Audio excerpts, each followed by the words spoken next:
Well, hi. Good evening, Saturday evening.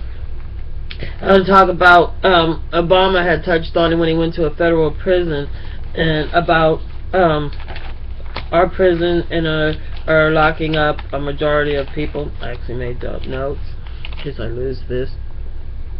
And one of the things I have written down here is that 1 out of 3 African American men born today would be jailed or in prison because of harsh policies that the federal legislative policies that are enacted and federally legislated. Can't read my own handwriting. Probably misspelled. And what I found interesting, I was listening to a few videos. In Germany, apparently in the United States, the people that they might arrest, it's only 6% of them are jailed. United States, 70% are jailed. So it's 3 times larger.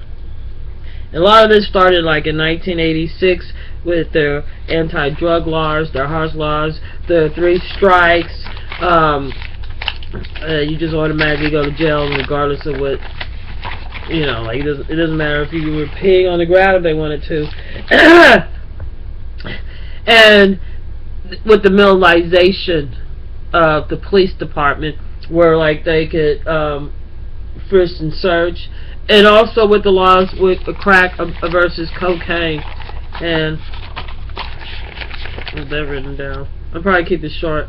I guess I got my feelings hurt yesterday, but yeah. I don't know if I wrote about. Well, the cocaine. If you get like 5 grams of cocaine, you have to automatically do 5 years. If you have powder, you need like 5,000 grams of the powder to get the same. Extremely a lot. And I'm just going off the top of my head.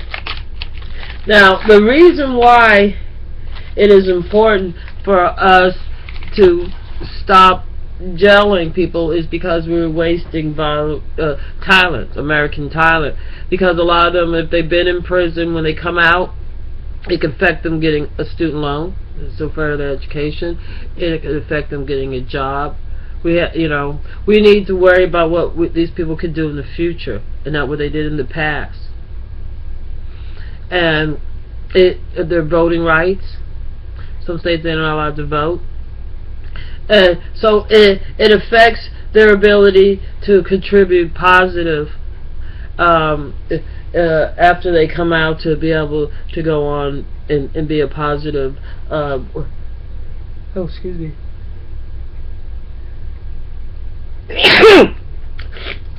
Sorry. I don't know how people hold them in. I spray everywhere. But it's like I see the devastation like here in Memphis and Walker Home, and a lot of the money that they use is then diverted from the schools, which is tragic. So they can build more jails, because it costs money to house them. Even if you have the private jails, it costs money to hire policemen for their vehicles, for the gas they use, for their training. So and it costs money to hire these jailers, and a lot of the private industry is mostly it's not pumping money back into the community. Those private prisons. Excuse me. And so we have a major problem with too many people in jail over our drug laws. I think it was Portugal where they had just legalized drugs, and it's amazing. The crime rate dropped, the HIV level dropped, and employment I believe went up. So there are positive things that we can do, because a lot of the people also that are incarcerated are the mentally ill, and we can see the effect with these shootings, these mass shootings that we have, what mass incarceration does. I'm not saying that guy was in jail, that last guy that shot up those people, but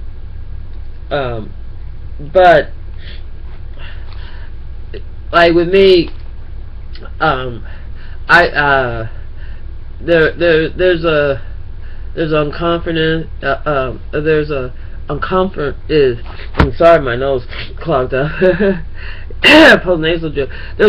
You get uncomfortable, seeing police because you don't know what frame of mind they're. Well, it's like they do more harm than they do good with the way they're policing now, and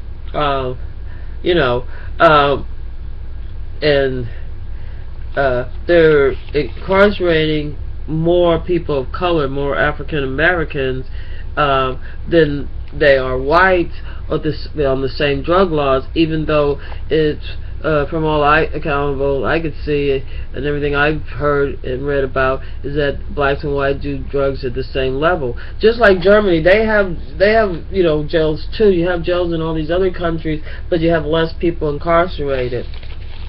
And then we have another issue about there's been 622 have been killed by police in the United States, and just 69 since July. So that's another problem with police, killing American citizens. It could only escalate if things don't change. And 1 out of every 3 African American men today is going to be jailed in prison at one point because of these policies that we inflicted on them. These mandatory sentences for certain drugs like cocaine. These fresh and search things that sort of target African Americans. No sort about it. It does, and it's only been the last 2 decades that they enforced these. Because I was looking, I should have wrote down his name. He's very famous. He worked with the United States government for years in economics, I believe. But anyway, his ideas is that we're wasting talent, valuable talent, and valuable resources that would only benefit the United States and make it a healthier and more prosperous place. And if we diverted the money to the jails, I think that we could, put the money back to where it belongs.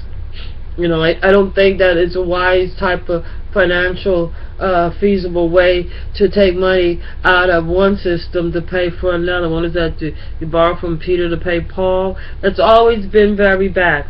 Well, anyway, I'm going to go do something about my sinus. It's funny because it acts up the same time of day, and I don't know, it's sort of weird. If I rehydrate myself, it gets better. So anyway, we could do something about my sinus. So just think about, we do need to change our laws for how we incarcerate our Americans, because it's causing more harm and doing more damage than it's doing any good. It's ridiculous that we could have 622 people being killed by the police, and 69 in July. It must have been June. Well, July ain't even over yet. It's a little bit ridiculous.